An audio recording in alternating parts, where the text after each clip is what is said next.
Assalamualaikum warahmatullahi wabarakatuh. Kami dari kelompok 3, di sini kita mau menjelaskan materi matematika tentang peluang. Sebelum menjelaskan, izinkan kami memperkenalkan diri terlebih dahulu. Saya Putri Fauzia Nur Aini. Saya Rio Nur Rahman. Saya Nanda Sasti Putri. Saya Naima Kanza. Saya Nuri Kaditya. Saya Rifki Septa Ramadhani.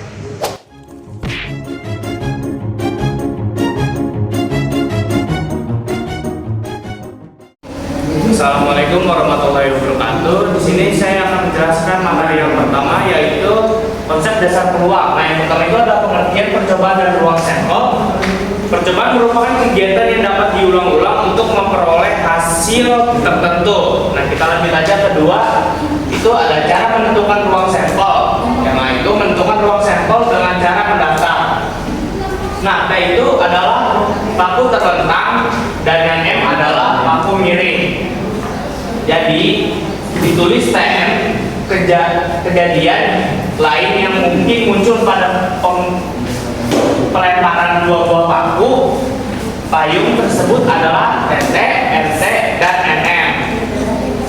Jadi ruang sampelnya dapat dituliskan jadi seperti ini. S sama dengan tutup kurung, bukan kurung, TT, koma, TM, koma, MT, koma, MM.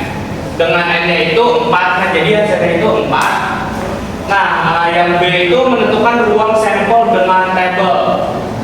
Jadi kita harus membuat tabelnya dulu seperti ini. Nah, kita di sini tulis TM, TM sama TM. Nah, ini tuh hasil dari pelemparan dua buah paku. Jadi kemungkinan hasilnya itu adalah TM sama M.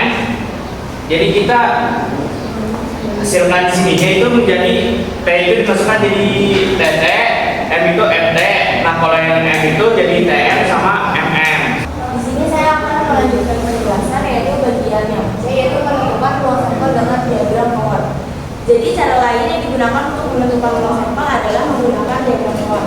Jadi diagram Cohen itu seperti ini, yaitu ada paku terlentang itu punya dua kejadian, yaitu terlentang dengan miring. Jadi T besar dengan T besar atau T besar dengan T besar. Jadi ini merupakan tips pointer. Dan ada lagi yaitu paku miring. Jadi paku miringnya ini juga sama, hanya dua kemungkinan, yaitu miring dengan terlentang atau miring dengan miring. Ini juga merupakan titik sampel. Jadi titik sampel pada pelemparan dua buah paku itu T besar dengan T besar, T besar dengan miring, T besar dengan M besar, atau M besar dengan T besar, atau M besar dengan M besar. Jadi ruang sampelnya itu yang ini. Jadi nilai keseluruhan kejadiannya itu ada. Nah, selanjutnya itu saya akan membahas yang nomor 3, yaitu kejadian sederhana dan kejadian baru. Jadi contohnya ini ada di percobaan melambungkan 3 keping logam. Ruang sampel dari percobaan tersebut adalah AAA, AAG, AGH, GAA, AGG, GAG, GGA, atau GGG.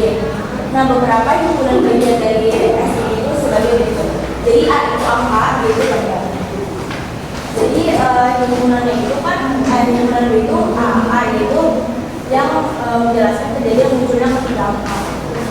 Terus himpunan C ini GGG yaitu kejadian muncul ketiganya gambar. Nah, sedangkan yang D ini ada AAG, AGA, GAA. Nah, itu kejadian yang muncul keduanya angka. Sedangkan yang E juga sama, yaitu AGG, GAG, GGA, yaitu kejadian muncul keduanya gambar. Jadi yang merupakan kejadian sederhananya ini adalah himpunan B dan C, sedangkan kejadian bagian C ini adalah himpunan B dan C. Nah, selanjutnya ada B, peluang suatu kejadian. Nah, pengertian peluang suatu kejadian.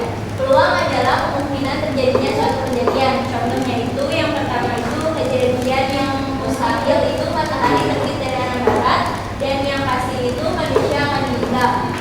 Yang kedua ini menghitung peluang suatu kejadian. Nah, kita masuk ke rumusnya. Jadi PA itu peluang kejadian sampai dengan MA itu banyaknya anggota kejadian, NF itu banyaknya anggota ruang sampel. Nah, contohnya itu pada percobaan melambungkan 2 dadu, tentukan yang pertama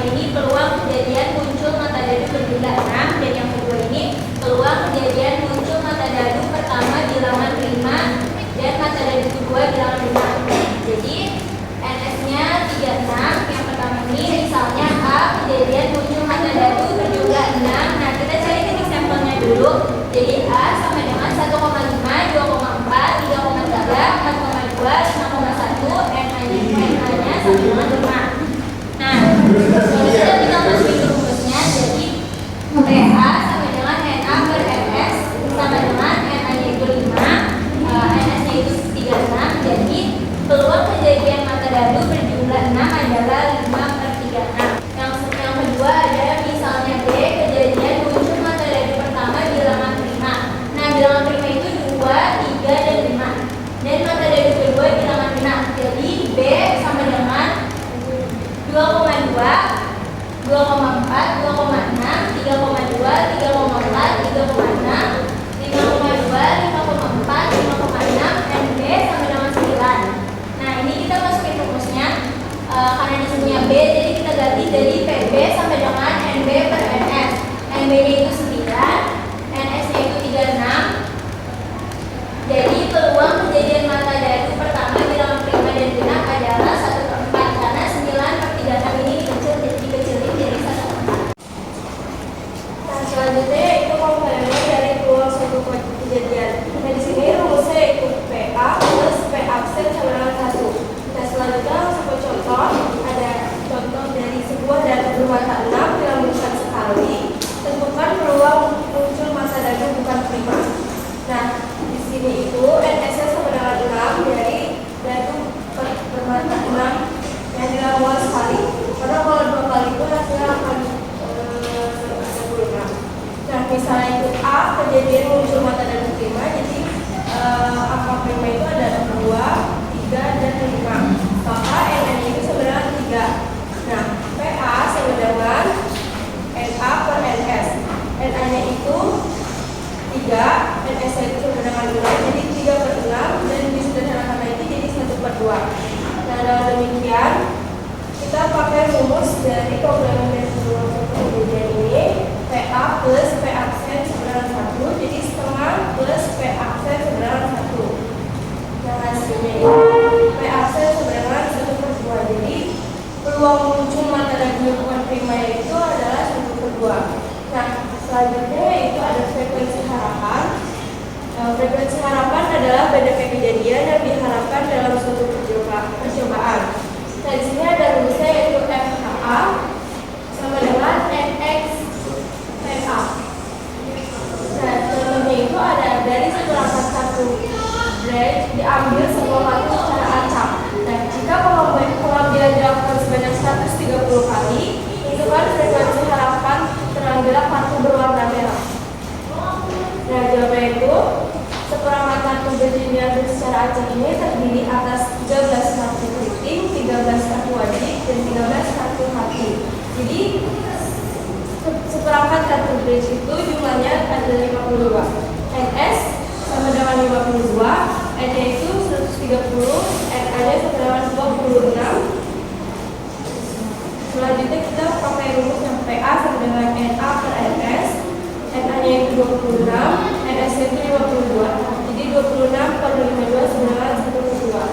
Dan selanjutnya kita pakai rumus frekuensi harapan yaitu NKA sama dengan N kali PA. N itu 130 dikali 1/2 sedangkan 65. Jadi harapan terambil kartu berwarna merah yaitu 65 kali. Oke, baik. Di sini saya akan menjelaskan untuk poin C, yaitu peluang kejadian dadu. Di sini saya menjelaskan apa seperti kedua. Yang pertama itu ada peluang gabungan dua kejadian. Nah, ini dilambangkan dengan P A union B atau P atau peluang dari A gabungan dengan B. Nah, di sini tuh ada rumusnya, itu ada P A union B sama dengan P A plus PB in P A tulisan B. Nah, di sini ada contohnya. Contohnya di sini ada apa? Diperjelas pada sebuah dadu. Tentukan peluang muncul mata dadu 2 atau mata dadu 6. Nah, yang ditanyain kan itu muncul mata dadu 2 dan mata dadu 6. Nah, di sini tuh kita jawab.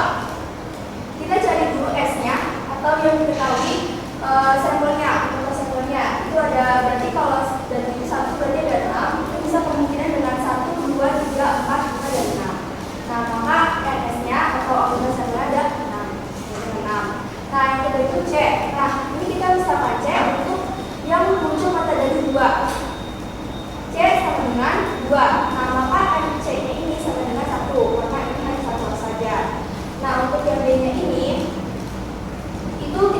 digunakan untuk yang mata dari genap. Kita cari di sini dari 1, 2, 3, 4, 5, 6 angka mana saja yang genap atau kemungkinan angka mana saja yang genap. Berarti itu ada 2, 4, dan 6. Nah, maka MD-nya ini kita tulis 3. Kenapa? Karena di sini angkanya 3, 2, 4, dan 6. Jika sudah ketemu diketahuinya, maka kita lanjut ke rumusnya untuk mencari peluang muncul mata dari 2 atau mata dari genap. Rumusnya seperti yang di atas tadi, yaitu P sama dengan P dalam kurung C union D sama dengan PC plus PD min PC irisan D. Nah, tadi kan PC-nya itu diketahui ya. C-nya itu tadi adalah 1. Nah, maka kita tulis 1 dan untuk ini di bawahnya kenapa bisa aman semua? Ini adalah S atau si S ini yang tulisan ini. Maka semua bilangnya adalah 6. Nah, ini untuk yang penyebutnya, untuk yang di atas ini itu dari yang tadi kita tulis itu S C D-nya. Jadi 1/6 ditambah 3/6 dikurang 1/6, hasilnya setengah. Tuh. Nah, lanjut. Oke, selanjutnya ini ada yang kedua, itu ada peluang gabungan dua kejadian saling lepas. Nah, di sini tuh kita rumusin itu ada P A gabung dengan D sama dengan PA plus PB. Oke, kenapa bisa kayak gini? Kenapa bisa kayak gini? Itu karena dua kejadian ini, misal A dan B ini dikatakan saling lepas jika tidak ada irisan antara A dan B. Jadi dikatakan saling lepas karena tidak ada irisan A dengan B. Nah, atau kejadian tersebut tidak mungkin terjadi bersama-sama. Tuh. Nah, di sini ada contohnya pada percobaan membuka dua keping logam, tentukan peluang muncul keduanya gambar atau keduanya angka. Nah, kita di sini tentukan dulu kemungkinan S-nya, karena satu logam itu kan kemungkinan memiliki dua sisi. Jadi ini kan itu melambangkan dua keping logam, berarti ada 4 sisi. Nah, kemungkinannya itu ada AG, GA, AG, GG. Maka NS itu 4. Nah, AG itu A-nya itu angka, G-nya itu gambar. Nah, kan di sini ditanyakan itu peluang muncul keduanya gambar atau keduanya angka. Berarti kita lambangkan aja. Misal ini adalah kemungkinan peluang munculnya kedua angka. Maka S sama dengan AA. Maka NN itu sama dengan 1. Nah, untuk F ini kita lambangkan untuk kemungkinan keduanya gambar. Berarti F ini sama dengan GG. Maka NF-nya 1. Jika udah kita cari tahu detailnya ini, kita masukkan ke dalam rumus, yaitu P E union F sama dengan PE plus PF sama dengan, nah ini sama kayak tadi untuk penyebutnya, ini adalah dari S, kita tahu dari S. Jadi untuk pembilangnya ini kita dari si S sama F ini, maka 1/4 plus 1/4. Nah, 1/4 kali 1/4 jawabannya 2/4. Ini karena kita bisa dibuat kecil, jadi setengah. Tidak yang ketiga itu peluang dua kejadian saling bebas. Di mana dua peluang kejadian saling bebas dikatakan saling bebas jika stokastik bila mana kemungkinan kejadian itu tidak dipengaruhi kejadian lainnya. Contoh jika kejadian A dan B itu saling bebas, peluang kejadian A dan B dirumuskan sebagai berikut, di mana P A dan B sama dengan P A kali P kali B. Ini juga ada contohnya yang dimana dalam sebuah kotak terdapat 3 bola merah dan 1 bola putih. Itu diambil sebuah bola merah, kemudian bola tersebut dikembalikan lagi ke dalam kotak, selanjutnya diambil lagi sebuah bola merah. Berapakah peluang terakhir keduanya bola merah? Jawabannya itu adalah S kali S itu sama dengan N dapat itu sama dengan 10. Atau A itu kejadian terakhir bola merah pada pengambilan bola pertama, dan B itu kejadian terambilan bola merah pada pengembalian bola kedua. Dalam hal ini A dan B ini saling bebas karena terjadinya A tidak mempengaruhi terjadinya atau tidaknya B. Contohnya itu yang dimana P A sama dengan 3/10 dan P sama dengan 3/10. Dengan demikian P A dan B itu sama dengan P A dibagi B. Yang rumus pertama tadi kita masukkan ke dalam ini yang dimana 3/10 dibagi 3/10, yaitu hasilnya 9/100. Jadi peluang terakhir keduanya bermuara adalah 9/100. Selanjutnya ini ada peluang kejadian bersyarat.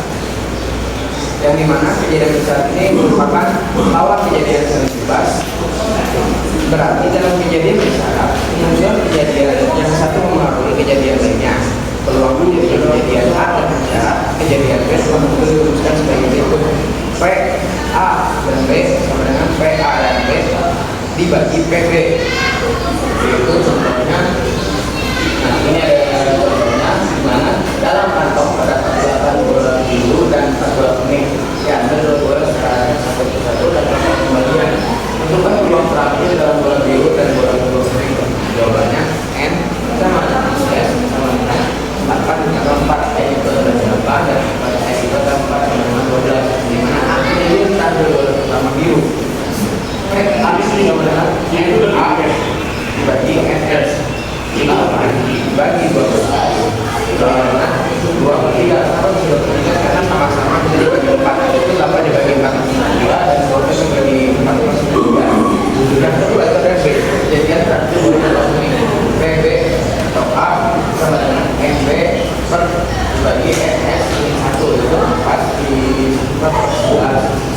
Dengan demikian PA dan B sama dengan PA dikali PB atau PA sama dengan 2 per 3 dikali 4 11 dengan 8 per 3. Ini hasilnya yang dari 2 per 3 dan dikalikan dengan 4 per 11. Itu peluang bola pertama biru dan bola kuning kedua adalah 8 per 33.